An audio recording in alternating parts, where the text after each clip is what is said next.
Hello दोस्तों, आपका स्वागत है आपके अपने यूट्यूब चैनल मैथ्स21 पर। आज हम लोग ज्यामिति पढ़ेंगे। जैसा कि आपने थंबनेल में देखा होगा, जब आपको ज्यामिति से प्यार हो जाएगा। तो हाँ दोस्तों, अगर आपको ज्यामिति में कुछ नहीं भी आता है तो वीडियो को आराम से अंत तक देखें। उसके बाद आप खुद से ज्यामिति बनाने लगेंगे और ज्यामिति से आपको सच में प्यार हो जाएगा। तो चलिए वीडियो शुरू करते हैं।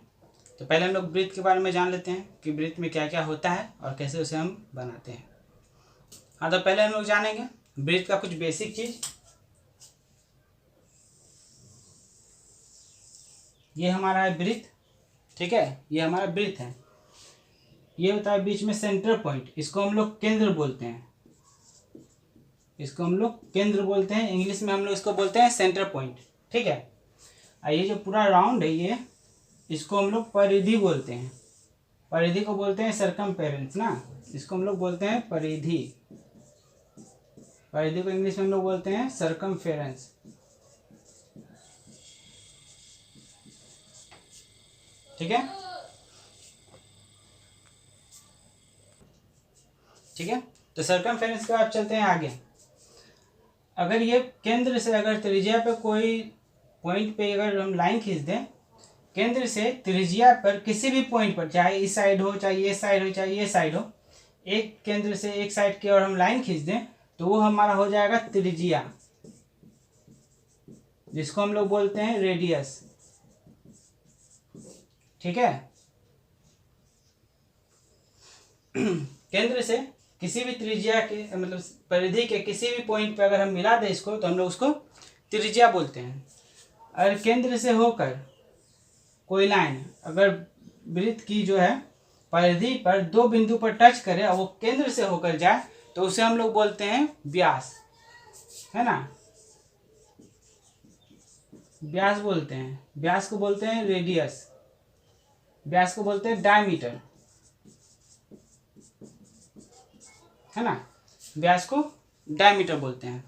और अगर ये, चलिए ये तो हो गया। अब हम लोग आगे देखते हैं। अगर इसे आप स्क्रीनशॉट लेना चाहते हो तो स्क्रीनशॉट ले लें, आगे काम आएगा।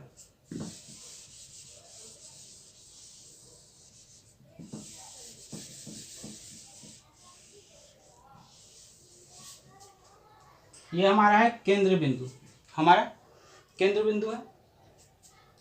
अगर हम यहाँ से एक लाइन खींच दें तो ये लाइन खींच देंगे तो इसे हम लोग जीवा कहते हैं, ठीक है। जीवा को इंग्लिश में बोलता है कोड,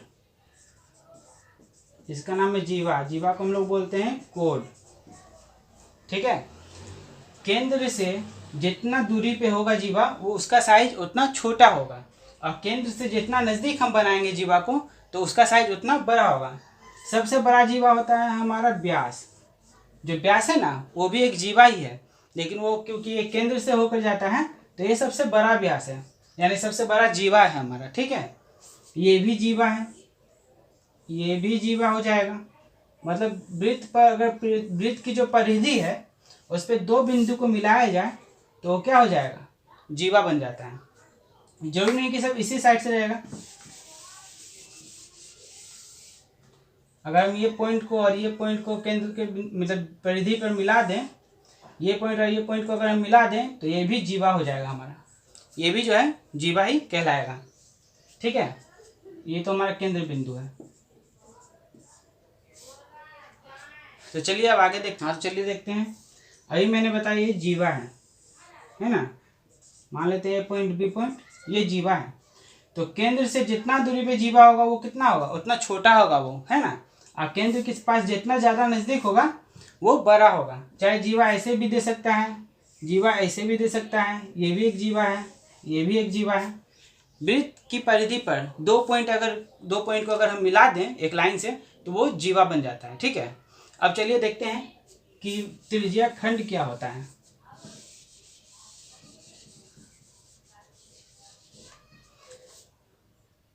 वृत्त की त्रिज्या, दो त्रिज्या खींच दें अगर हम, बीच की त्रिज्या है अगर परिधि पर मिला दें तो ये जो हमारा बन जाएगा ये त्रिज्या खंड बन जाएगा। इसे हम लोग कहेंगे लघु त्रिज्या खंड, है ना। लघु त्रिज्या खंड, ऐसे कहेंगे हम लोग बृहत त्रिज्या खंड, ठीक है। जो छोटा है उसको बोलेंगे लघु त्रिज्या खंड और जो बड़ा है भाग है ये जो देखिए बड़ा भाग है इसे हम लोग कहेंगे बृहद त्रिज्याखंड। ध्यान से सुनिएगा, अभी नहीं सीख पाइएगा तो कभी नहीं सीख पाइएगा। फिर डरना नहीं है, आराम से समझना है इसको। जब ये सब बेसिक चीज़ है, अगर ये आप समझ जाते हैं तो इसके बाद जो मैं क्वेश्चन कराऊंगा आप ऐसे ही बना दोगे, उतना दिमाग लगाने का भी जरूरत आपको नहीं पड़ेगा।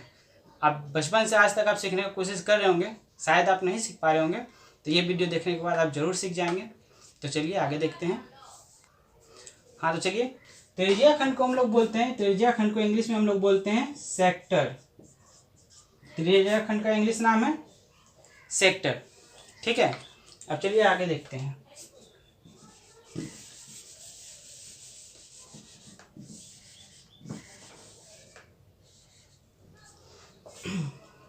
ये हमारा है केंद्र, ये हमारा है जीवा।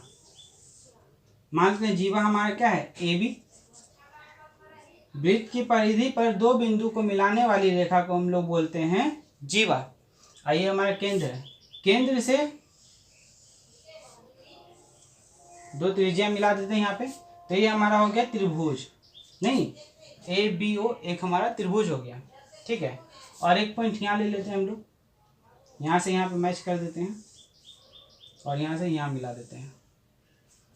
इसको देते हैं ए बी है ना, इसको सी दे देते हैं, तो ए बी और सी बी एक हमारा क्या हो गया, त्रिभुज हो गया। तो यहाँ देखिए ये अगर थीटा है, चलिए इसको हम लोग एक्स मान लेते हैं। अगर इसका ये एंगल एक्स का है तो ये हमारा कितना का बनेगा, तो ये एंगल हमारा 2x का बनेगा। हमेशा जो होता है क्या कि ये एंगल का दुगना ये एंगल होता है, ठीक है। अगर यहाँ पे मान लीजिए 70 डिग्री है तो यहाँ पे 140 डिग्री होगा। हम डिग्री में लेके बताते हैं आपको। मान लीजिए यहाँ पे इस एंगल का मान दे दिया है आपको क्वेश्चन में 70 डिग्री, ठीक है। और आपसे पूछ लिया गया कि ए ओ बी का मान निकाले, तो ऐसा पूछ ले तो 70 डिग्री है ना, तो ये कितना हो जाएगा, ये हो जाएगा जस्ट उसका दुगना, ठीक है। ये आपका 70 डिग्री है, ये कितना हो जाएगा, तो 140 डिग्री। ये एंगल का हमेशा ये एंगल जो होता है वो दुगना होता है।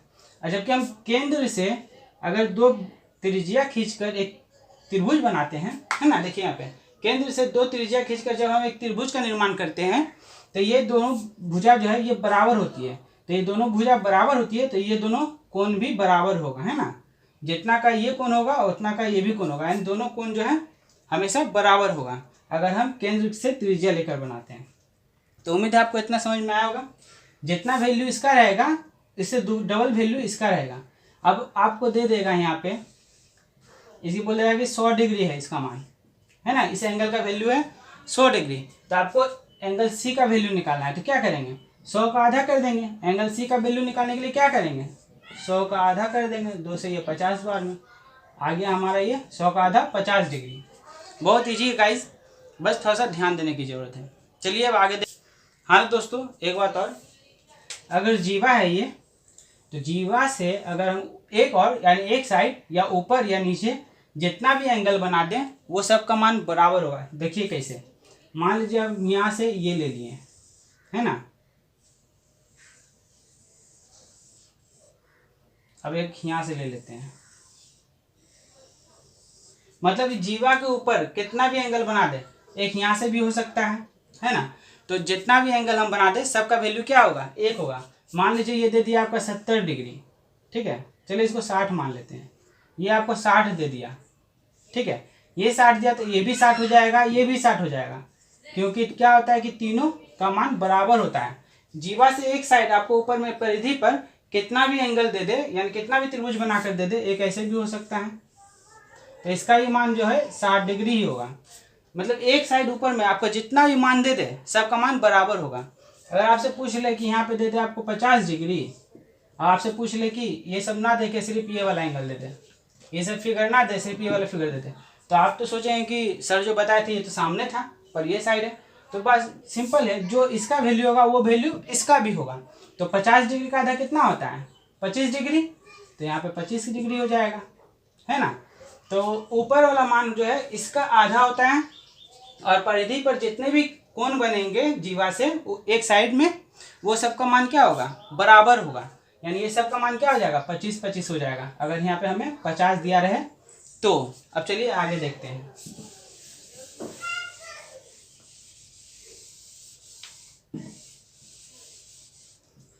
चलिए आगे एक और ले लेते हैं, जीवा। ये जीवा है, ये केंद्र है, ठीक है ना।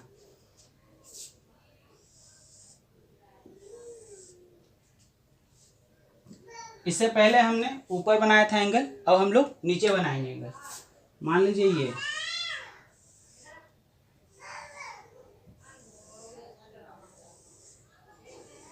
देखिए, हमने जीवा से नीचे की ओर 3 एंगल बनाया है ना। 3 एंगल है तो तीनों का मान बराबर होगा। अभी मैंने बताया जीवा से या ऊपर वृत्त, मतलब जीवा से ऊपर वृत्त की परिधि पर जितना भी एंगल बनेगा सब बराबर होगा, और जीवा से नीचे वृत्त की परिधि पर जितना भी एंगल बनेगा सबका मान क्या होगा, सबका मान बराबर होगा, ठीक है। अब देखिए एक क्वेश्चन में बताता हूँ जो आपको समझ में आएगा। देखते हैं, ये देखिए एंगल जो सी है वो दिया है 70 डिग्री, ठीक है। हमसे पूछ लेगा एंगल डी, हमसे पूछ लेगा एंगल डी, तो कैसे निकालेंगे, हमें ये निकालना है ना। तो ये निकालना है तो कैसे निकालेंगे, एंगल सी 70 डिग्री है तो इसे निकालने का 2 तरीका है। पहले चलिए देखते हैं, ये 70 डिग्री है तो ये कितना हो जाएगा, मैंने अभी कुछ देर पहले बताया कि जो यहाँ पे रहेगा इससे दुगना ये एंगल होगा। ये 70 है तो ये कितना होगा, 140 हो जाएगा, है ना। ये 70 डिग्री है तो ये 140 डिग्री हो जाएगा, है ना, क्योंकि इससे ये दुगना हो जाएगा। अब इसका निकालने का क्या तरीका है कि इसको हम क्या कर सकते हैं, इसको निकालने के लिए 180 में से इसका आधा हम घटा सकते हैं। सिंपल सी बात है, अगर एंगल डी निकालना है हमें तो 180 में से ये कोण का आधा घटाएंगे, तो 140 का आधा घटा देते हैं। तो 180, 140 का आधा 70, 180 में 70 गया 110 डिग्री, तो इसका मान हो जाएगा 110 डिग्री, ठीक है। इसे हम इस तरह से निकाल सकते हैं। अब चलिए इसे हम दूसरा तरह से कैसे निकाल सकते हैं वो देख लेते हैं। हमें दे दिया है सी का मान 70 डिग्री दे दिया है, हमें बोला एंगल डी का मान बताइए, यानी एंगल डी का वैल्यू निकालिए। तो कैसे निकालेंगे, देखिए यहाँ पे जो ये 4 भुजा बन रहा है, इसका 1 भुजा, 2 भुजा, 3 भुजा और ये 4 भुजा, है ना। 4 भुजा, इसको भूल जाइए अभी, ठीक है। चलिए इसको हम कुछ देर के लिए इसको मिटा देते हैं, सिर्फ सेंटर पॉइंट रहने देते हैं, बाकी मिटा देते हैं। तो देखिए ये 4 भुजा बन रहा है ना, तो वृत्त के अंदर जो वृत्त की परिधि पर जो है 4 पॉइंट से मिलकर बनने वाली कोई भी आकृति चक्रीय चतुर्भुज कहलाती है। देखिए यहाँ पे 4 पॉइंट है, 1 पॉइंट, 2 पॉइंट, 3 पॉइंट, 4 पॉइंट, तो 4 पॉइंट से मिल रही है ये रेखा, तो ये हो गया चक्रीय चतुर्भुज। तो चक्रीय चतुर्भुज में क्या होता है ये देखते हैं हम लोग। चक्रीय चतुर्भुज में आमने सामने की भुजा मिलकर 180 डिग्री का कोण बनाती है, ठीक है। चक्रीय चतुर्भुज जब भी रहेगा तो आमने सामने की भुजा मिलकर 180 डिग्री का कोण बनाती है, तो 180 दोनों मिलकर तो 180 होगा। ये ऑलरेडी 70 डिग्री दिया हुआ है, तो ये कितना बचेगा, चलिए देखते हैं।